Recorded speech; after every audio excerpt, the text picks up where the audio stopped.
La derrota de los nazis.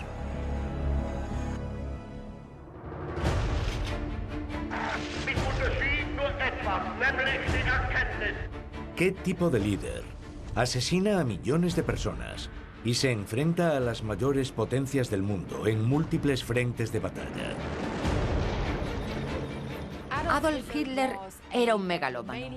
Tenía complejo de Dios. Tenía muchos problemas distintos que se remontaban a su infancia. Eso le da a Hitler un sentimiento de superioridad casi mesiánica. Cree saber cosas que ni sus mariscales y generales saben. Cree que su instinto es infalible. ¿Podría una enfermedad contraída en las trincheras durante la Primera Guerra Mundial haber acelerado su personalidad delirante? Algunos la describían como psicopatía instantánea. Y esas personas se convertían en delincuentes, estafadores particularmente convincentes.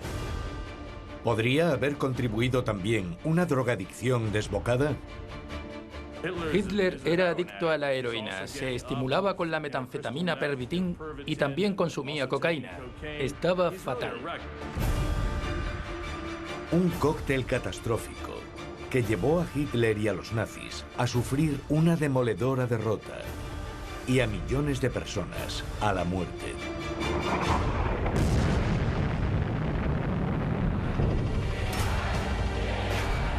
Drogas, delirio y muerte.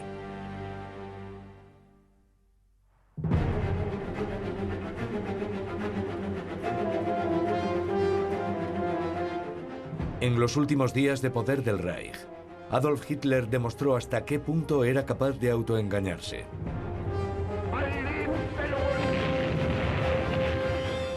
Alemania estaba siendo atacada desde el este y desde el oeste.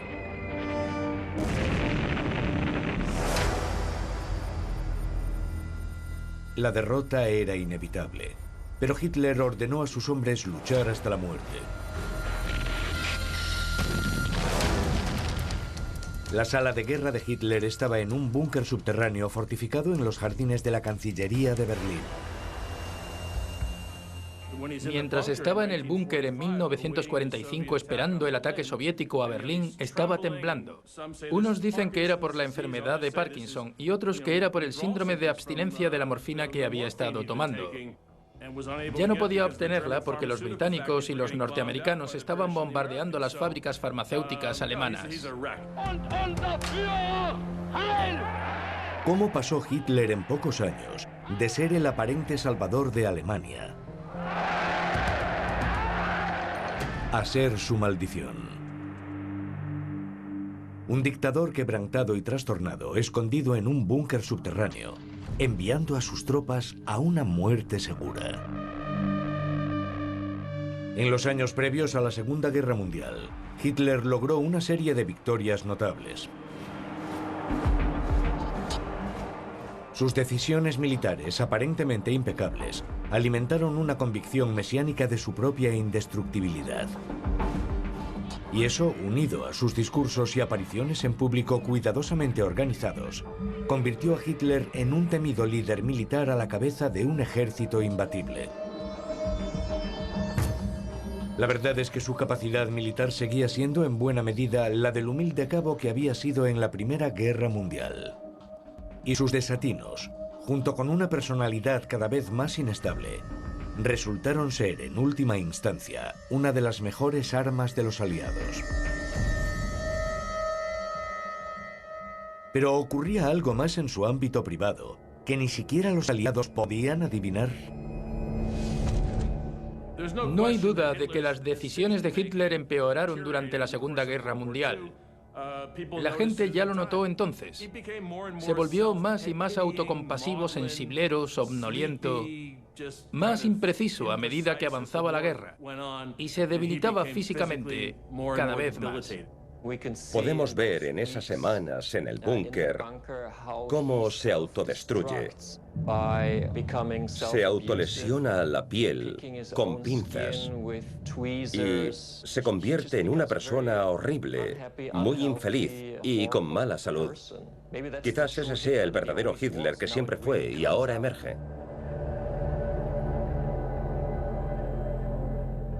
El vertiginoso declive de Hitler mientras era el principal responsable de la toma de decisiones se debió en parte a que abusó de los fármacos durante años. A partir de 1941, a Hitler le administraban habitualmente metanfetamina y morfina. Las inyecciones eran su método preferido. ¿Era el hombre al mando del mayor ejército de la historia poco más que un yonki? Hitler era adicto a la heroína. En la última etapa de la guerra, consumía heroína intravenosa a diario y otros opiáceos.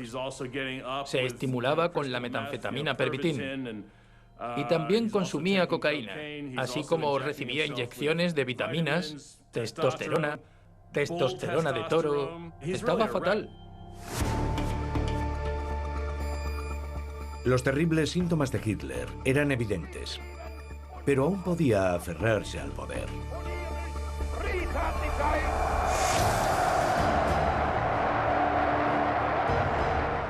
El 20 de abril, dentro del búnker de Hitler, los partidarios más leales del Führer hacían fila para celebrar su 56 cumpleaños.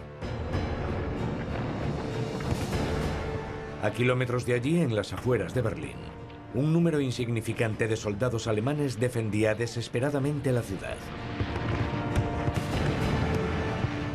Unos pocos miles de alemanes contra las ingentes tropas del Ejército Rojo.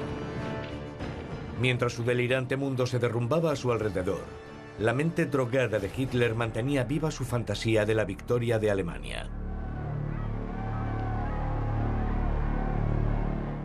La secretaria personal de Hitler, Traudl Junge, notó que cuanto peor era la situación en el frente, más disfrutaba Hitler discutiendo sus planes futuros. Hitler se imaginaba rodeado de artistas, intelectuales y civiles, cuando terminara la guerra. Sus delirios no hacían sino aumentar. Pero no solo por el consumo de drogas. Las drogas amplificaban todos sus trastornos previos. Adolf Hitler era un megalómano. Tenía complejo de Dios. Tenía muchos problemas distintos que se remontaban a su infancia y lo convirtieron en un hombre quebrantado. Hitler era un individuo patético. Creció siendo maltratado por su padre. Sus padres fallecieron durante su adolescencia. Era un vago sin ambiciones. Se matriculaba en una academia de arte, pero no le iba bien. Acababa pintando postales en la calle y vagando por los suburbios. Y supongo que se dotaba a sí mismo de todas esas virtudes como una forma de aumentar su frágil autoestima. Todos los políticos destacados lo despreciaban llamándolo el cabo bohemio. Hitler, el joven inútil que vivía en la indigencia, encontró un hogar en el ejército alemán que luchaba contra los aliados en la Primera Guerra Mundial. Tras alistarse en el ejército alemán en la Primera Guerra Mundial y sin ningún mérito destacable, trata de ascender a la cima de la política alemana. Y al igual que sus contemporáneos, podemos ver que es un personaje patético. Pero Hitler sí tenía una especie de habilidad para hablar de forma simple y directa a la gente y reducirlo todo a un par de agravios clave a los que la gente podía aferrarse. Y eso fue lo que le dio fama y poder. ¿Cómo moldearon las experiencias de Hitler durante la Primera Guerra Mundial sus habilidades como líder militar? ¿Estaba a la altura de la tarea de ser un combatiente y de ser incluso el líder militar de Alemania? Todos los soldados que sobrevivieron a la batalla de Ypres fueron ascendidos a cabos, incluido Hitler. Su nuevo cometido era llevar mensajes entre la línea del frente y el cuartel general del regimiento. Una tarea repleta de peligros. Muchos de esos mensajeros murieron en acto de servicio, pero Hitler destacó en ese puesto. Según todo lo que sabemos, fue muy buen soldado. Recibió varias distinciones y condecoraciones, entre ellas la Cruz de Hierro. También sabemos que estuvo expuesto a peligros muy reales. Fue herido 2 veces, una en 1916 y otra en 1918 durante un ataque químico.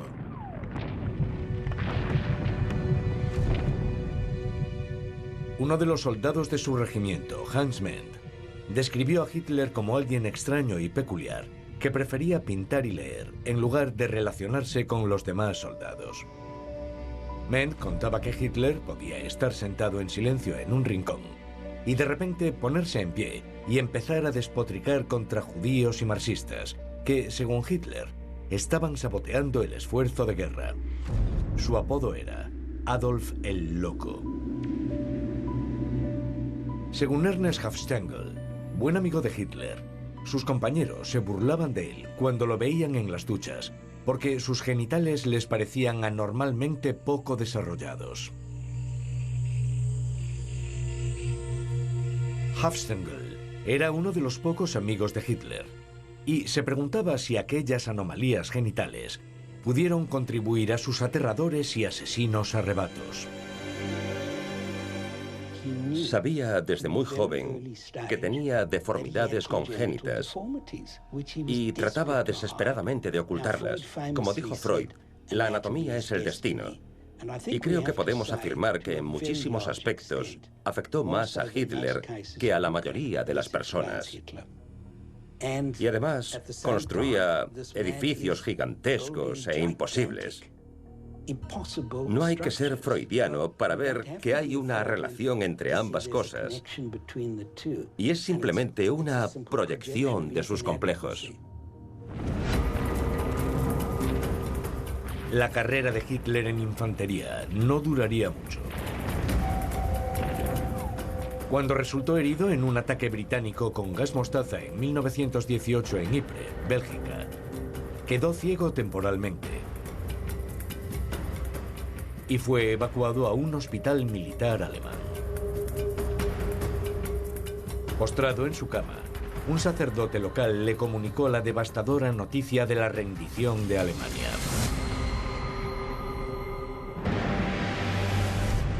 Hitler contó que la noticia fue tan traumática que le causó otro episodio de ceguera. Y según afirmaba, en esa oscuridad experimentó una epifanía. Sería él quien liberase a Alemania. Dijo, haría grande a Alemania. Supe de inmediato que lo conseguiría. Así surgió el complejo mesiánico de Hitler. ¿Fue una visión, un delirio momentáneo o algo totalmente distinto? Las teorías más recientes sugieren que influyó algo más. Una teoría médica que podría ayudarnos a comprender el origen de la mente delirante y la personalidad psicopática de Hitler. Una enfermedad contraída en las trincheras. En el frente occidental, a finales de 1916, se produjo un brote de una nueva enfermedad que nunca antes se había visto. Y la mayoría de las personas afectadas cayeron en un sueño profundo del que podían ser despertadas y desarrollaron diversos síntomas neurológicos y psiquiátricos. El 40% falleció en el primer episodio, pero si se recuperaban, permanecían en un estado de sueño profundo. Padecían parkinsonismo. No me refiero a la enfermedad de Parkinson que se contrae con la edad. O bien, sufrían un cambio importante en su personalidad. Algunos la describían como psicopatía instantánea. Y esas personas se convertían en delincuentes, estafadores particularmente convincentes. Sabemos que Hitler estaba justo en el lugar del frente alemán donde ocurrió el brote. Y poco después fue a Múnich, una ciudad en la que hubo muchos casos. Según esa teoría, Hitler padeció encefalitis letárgica. Sobrevivió y le causó dos cosas: un cambio drástico de personalidad y su bien conocido Parkinson. La encefalitis letárgica de Hitler es solo una teoría. Pero lo que nadie pone en duda es que Hitler creía que su destino divino era restaurar el estatus de Alemania en el mundo. Como hoy sabemos, Hitler no pudo cumplir todas sus promesas. Y su mente enferma y delirante guiaría a Alemania por un camino de humillación y destrucción. Pero ¿cómo llevó esa supuesta providencia a Hitler desde su cama de hospital a un estrado? En 1918, Hitler regresó a Múnich. La ciudad sufría disturbios civiles constantes. Su cometido era ayudar al ejército a infiltrarse en el Partido Obrero Alemán, un partido político antimarxista y anticapitalista. Hitler se unió a él. El Partido Obrero Alemán se convertiría más tarde en el Partido Nacionalsocialista, el partido nazi. Hitler ascendió rápidamente por su escalafón, impulsado únicamente por su delirante autoestima y su habilidad para vender el mensaje del partido nazi a las masas. Creo que eso explica por qué Hitler fue el demagogo más exitoso de la historia. Lejos del escenario o las asambleas en las que hablaba a una masa de gente, era totalmente insignificante. No tenía nada más. Como si pudiésemos convertir una personalidad en gelatina y ver que puedes atravesarla con un dedo. Y como comentaron todos los que lo conocían y rodeaban, cuando Hitler subía al escenario y tenía que dar un discurso, su personalidad cambiaba por completo.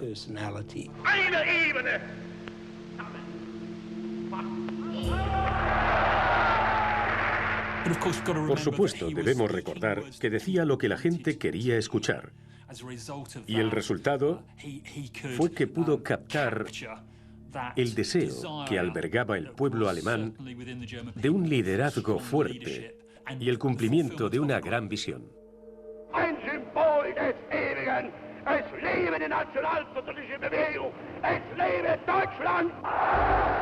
Hitler empezó a adorar el sonido de su propia voz. Y podemos ver que empiezan a aflorar todas las características de un verdadero narcisista.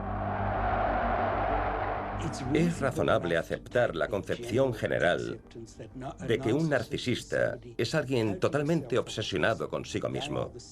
Son el centro del universo.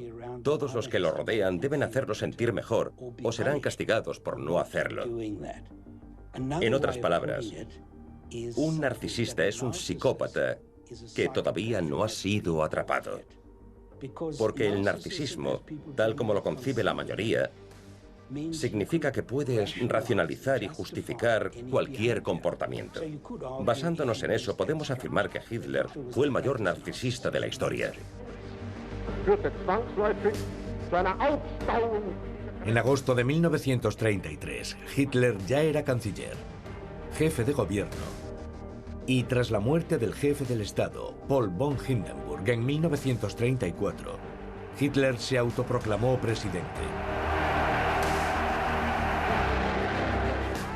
Ya era el Führer, el líder supremo de Alemania. Adolf el Loco, como lo llamaban en las trincheras, era uno de los líderes más poderosos del mundo. Como líder militar, un Hitler vengativo ordenó a sus generales que se preparasen para una expansión masiva. Ordenó a sus tropas entrar en Renania, una región que había sido desmilitarizada por el Tratado de Versalles.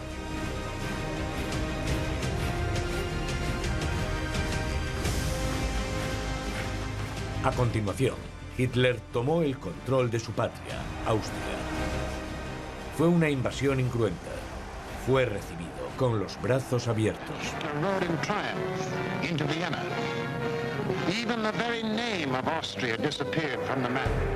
Y reclamó para Alemania la región de los Sudetes en la vecina Checoslovaquia. Hitler se consideraba a sí mismo indestructible y consideraba a Alemania inexpugnable. Era solo cuestión de tiempo que pasase a concentrarse en el resto de Europa.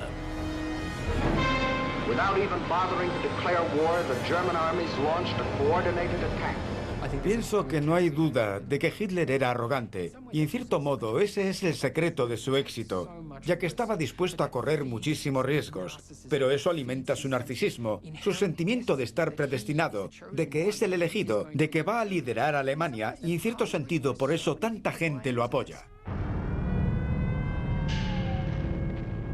La arrogancia de Hitler lo llevó a creer que los aliados de Polonia no contraatacarían.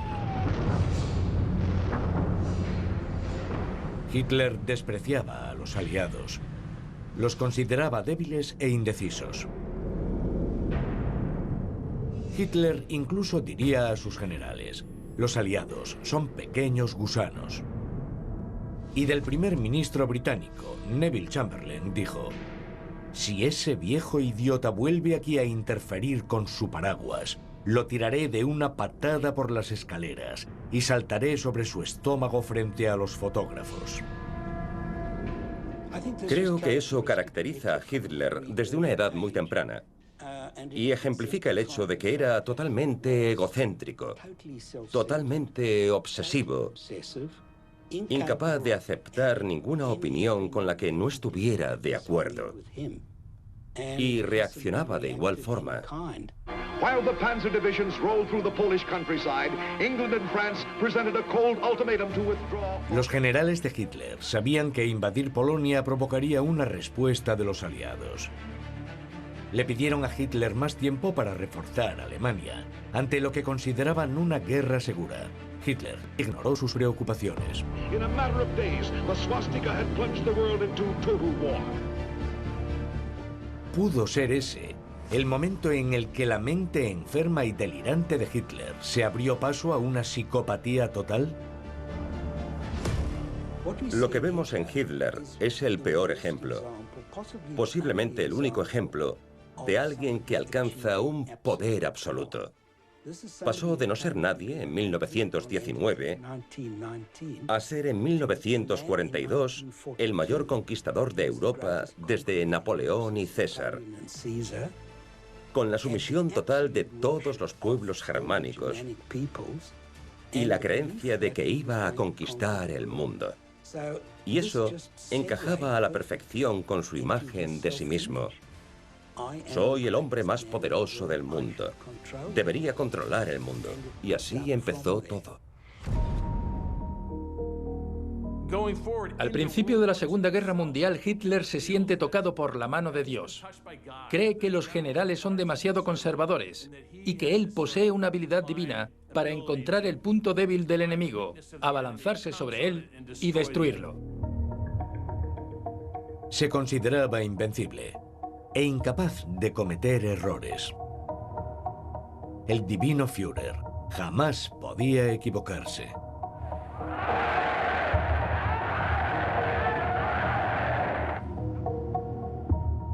Gran Bretaña y Francia cumplieron el acuerdo de apoyar a sus aliados polacos.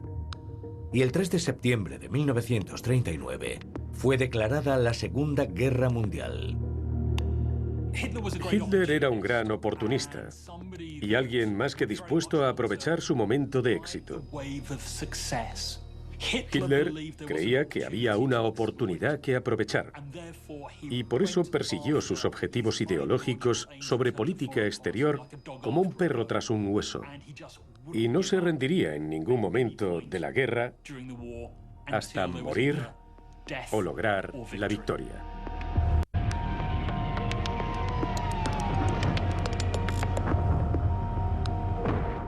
Alemania aplastó Polonia en menos de 5 semanas. Y Hitler se envalentonó.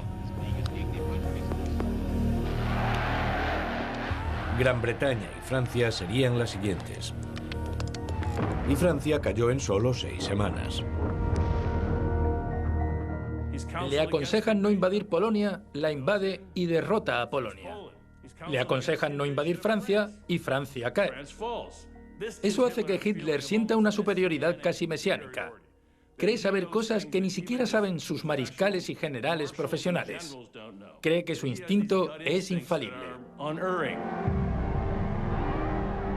Para el pueblo alemán, era como una estrella del rock que cumplía todas sus promesas. Pero donde hay una estrella del rock, suele haber drogas cerca.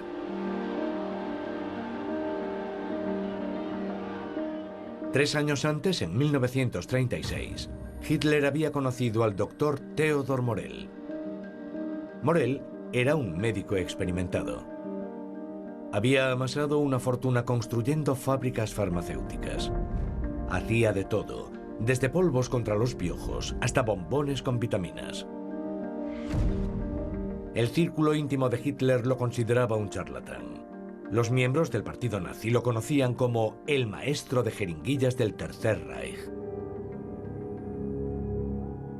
Morel siempre administraba fármacos mediante inyecciones. Creía que las píldoras actuaban muy lentamente y le dijo a Hitler: tiene que tomar decisiones rápidamente. No puede esperar a que una píldora se disuelva.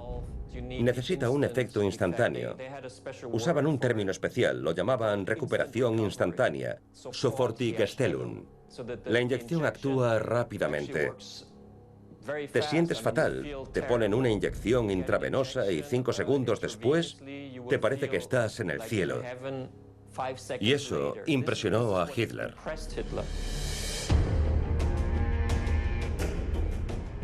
Lo irónico es que los nazis llegaron al poder como un partido puritano. Habían adoptado una estricta postura contra las drogas. Y ahora, su líder supremo era un adicto.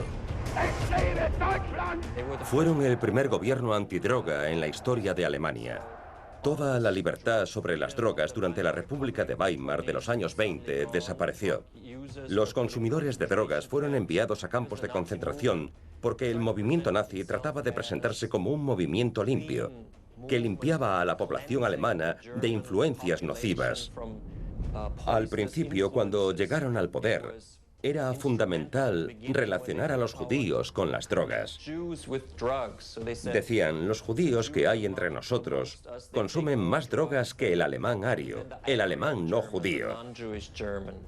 Trataban de expulsar de la sociedad alemana todos los venenos o supuestos venenos. En 1937, el fabricante farmacéutico alemán Temmler desarrolló un nuevo fármaco, el Pervitin, una metanfetamina. Y antes de un año, el Pervitin ya estaba en las calles. Cuando ese producto llegó al mercado en 1938, no se consideraba una droga, se consideraba un medicamento para mejorar el rendimiento. Y se extendió tanto entre la población alemana que, por ejemplo, al mercado llegó chocolate con metanfetamina. Lo anunciaban como un producto perfecto para el ama de casa alemana, porque con ese chocolate con metanfetamina, las tareas domésticas se harían fácilmente, e incluso sería divertido quedarse en casa y hacerlas. Nosotros tomamos café por la mañana, y los alemanes en 1938 y 1939 tomaban un poco de metanfetamina para prepararse para el día.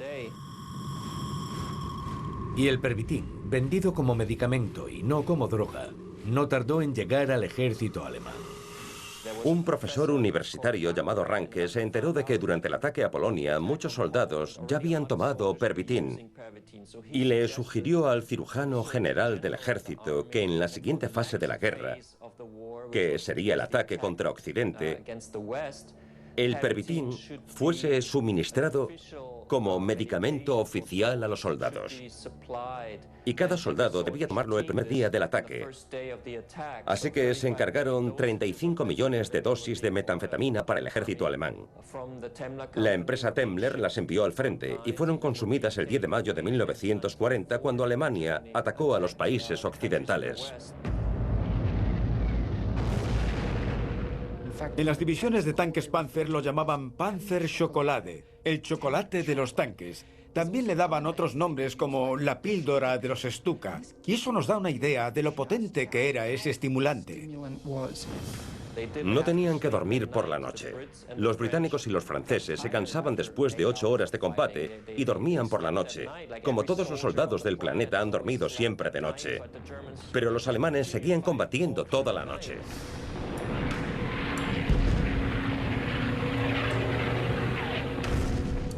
Fue especialmente utilizado en el cuerpo médico porque estaban abrumados por las bajas.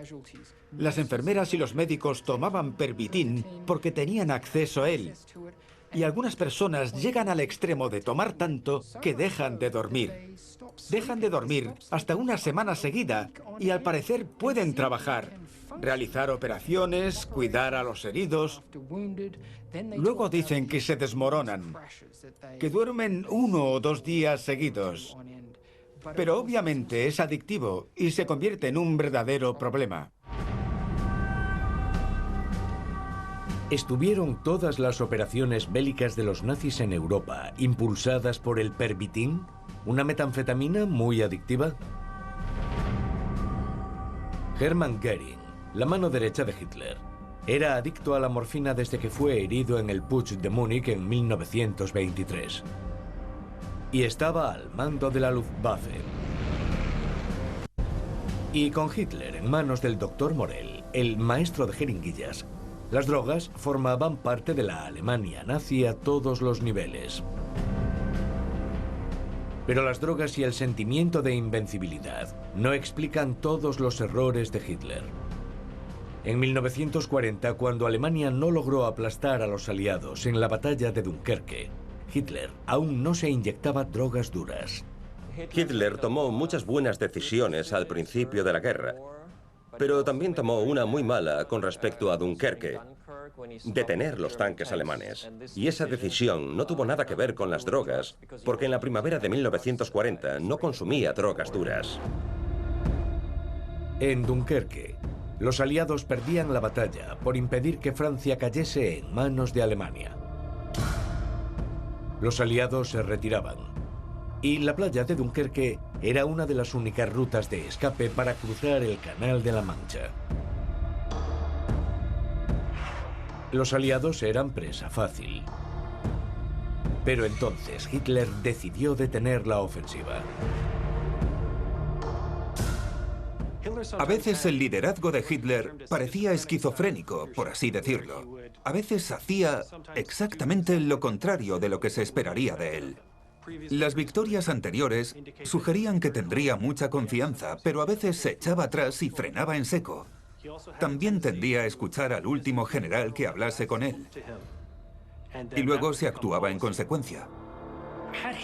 Si Hitler no hubiera detenido a los Panzer en aquel punto crítico, a las afueras de Dunkerque, parece seguro que la fuerza expedicionaria británica, las mejores tropas francesas y algunas tropas belgas habrían sido destruidas.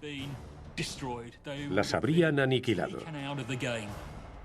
Las consecuencias que eso podría haber tenido en la moral británica y en la francesa, solo podemos imaginarlas. A Hitler no le importaba que la embarrada fuerza expedicionaria británica pudiese regresar a Gran Bretaña con el rabo entre las piernas. Ya tenía el punto de mira en un objetivo mucho mayor.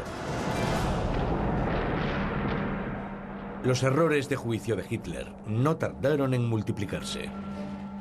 A medida que se volvía más maníaco, se obsesionó aún más por el control del poder.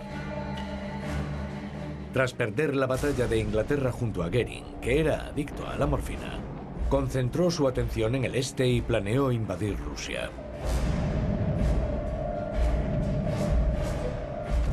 Para poder controlarlo todo, Hitler necesitaba algo más fuerte del Dr. Morell.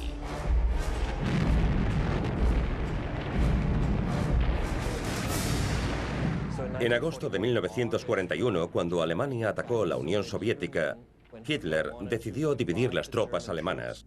Una parte iría hacia Leningrado, otra hacia Moscú y otra hacia las reservas de petróleo de la Unión Soviética. Sus generales no estaban de acuerdo. Querían tomar primero Moscú. Le dijeron: si tomamos Moscú, ganaremos la guerra. Hitler cayó bastante enfermo por primera vez. Padecía lo que llamaban la gripe rusa. Así que le pidió a Morell que le diera algo más fuerte, no solo vitaminas, porque quería levantarse. Y Morell le administró por primera vez un opioide. Hitler se levantó de la cama, entró en la sala de reuniones y pudo dirigir las operaciones. Fue la primera vez que tuvo ocasión de probar algo más fuerte y no la olvidaría. ¿Fue entonces cuando la guerra dio un vuelco? Fueron los opiáceos el ingrediente secreto que nublaría el juicio de Hitler y socavaría irremisiblemente las operaciones del ejército alemán en el este. Hitler confiaba en que la guerra durase 2 meses, 3 como máximo. Se equivocó de nuevo. Here, 27,000 Nazi soldiers died. La guerra contra Rusia duró casi 4 años. Las primeras victorias le dan a Hitler confianza en sí mismo para emprender otras acciones militares. Hasta 1941 y la invasión de la Unión Soviética, los generales de Hitler le decían a la menor ocasión: no deberíamos hacer esto, no tenemos tiempo suficiente, no tenemos planes, no tenemos recursos para emprender las campañas militares que desea. Conforme avanzaba la guerra, el consumo de drogas de Hitler se aceleró. En 1942, el ritual matutino de Hitler eran inyecciones de su médico, Theodor Morell. Hitler se convertiría en un gran consumidor de cocaína y Eukodal, similar a la morfina y la heroína. El narcisismo de Hitler, su fe en su misión divina y su adicción a las drogas eran un cóctel mortal. Como cualquier persona drogada, no está totalmente en contacto con la realidad. Y si estás liderando una guerra, debes estar en contacto con la realidad. No puedes vivir en un mundo de ensueños, o al final tomarás decisiones terribles. Los generales de Hitler notaban cómo estaba cambiando el comportamiento de su Führer en sus reuniones diarias con él. El ministro de armamento de Hitler, Albert Speer, observó que Hitler carecía del ingenio que poseía antes de 1942. El disparatado plan de Hitler de tomar Rusia, el frente oriental, se desmoronó. En lugar de admitir su error, Hitler purgó el alto mando de las fuerzas armadas nazis. Se rodeó cada vez más de aduladores, alimentando aún más su narcisismo y consolidando el poder en sus propias manos. Hitler siempre tendía a estar increíblemente seguro de sí mismo y a seguir solo sus propias ideas y creencias. Y en su conducta, la tendencia a no permitir opiniones contrarias pasa a primer plano. Es el único que toma las decisiones cruciales en la Alemania nazi con el apoyo de sus secuaces, que protegen la base de poder que ha construido. End of the path of glory for this once proud Nazi army. El frente alemán en Rusia se derrumbaba.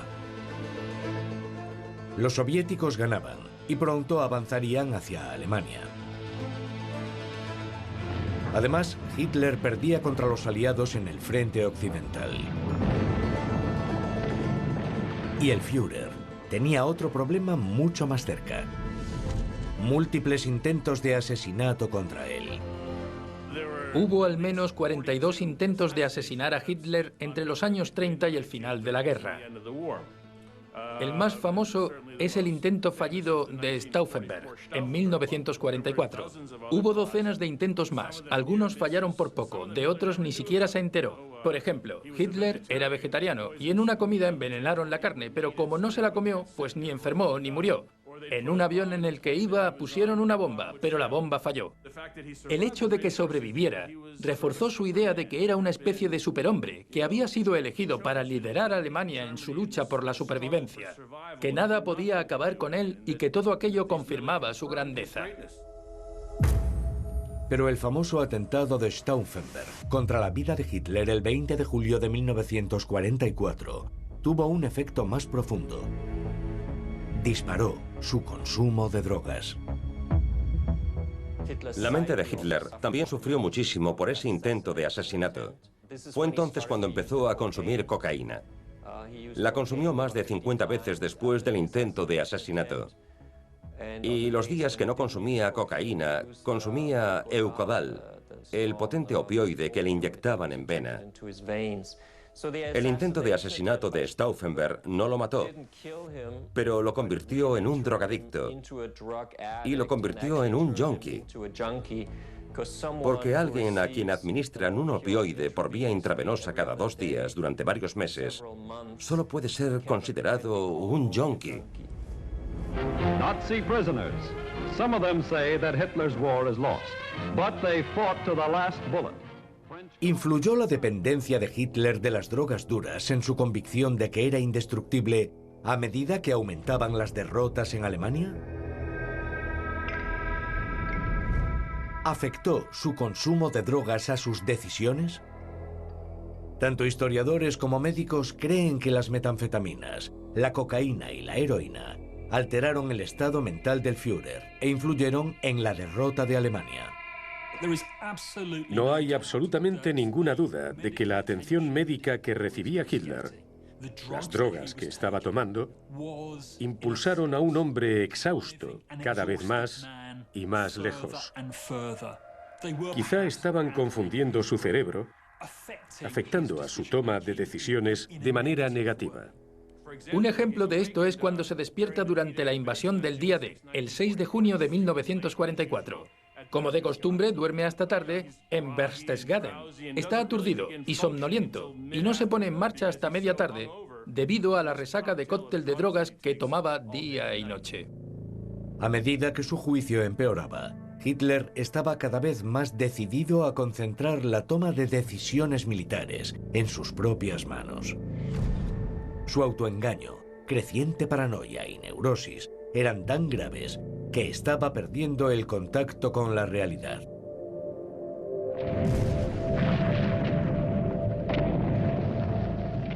En enero de 1945, los rusos avanzaban sobre Alemania. Hitler se había retirado a su búnker fortificado bajo los jardines de la Cancillería del Reich en Berlín. Los planes de los aliados para asesinar a Hitler habían sido abortados. Creían que un Hitler drogado, desquiciado y delirante, con su juicio cada vez más nublado, era más valioso para ellos vivo que muerto. Cuando fue informado de que las tropas soviéticas habían entrado en Berlín, Hitler temió que lo capturasen y sometiesen a la misma humillación pública que habían sufrido su antiguo amigo y aliado Benito Mussolini y su amante Clara Petacci. Había oído rumores de que el Ejército Rojo planeaba pasearlo por las calles de Alemania en una jaula. Aquello fue demasiado para Hitler y optó por suicidarse. Irónicamente, decidió usar una última píldora, esta vez de cianuro. Y por si acaso, un revólver.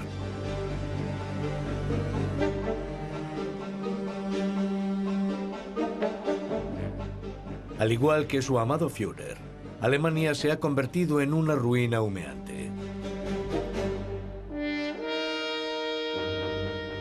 Es solo una cáscara vacía, arrasada y derrotada. A finales de abril, los soldados soviéticos estaban solo a unas manzanas del búnker subterráneo de Hitler.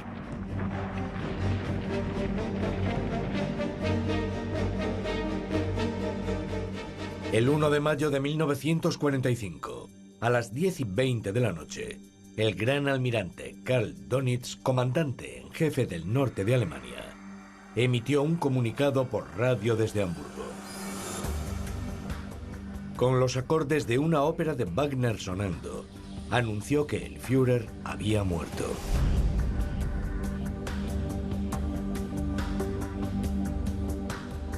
Dijo que Hitler había caído en combate, luchando a la cabeza de sus tropas. Pero solo era una ficción más para quienes deseaban desesperadamente mantener vivo el mito. Hitler no había caído como un héroe, sino muerto como un cobarde.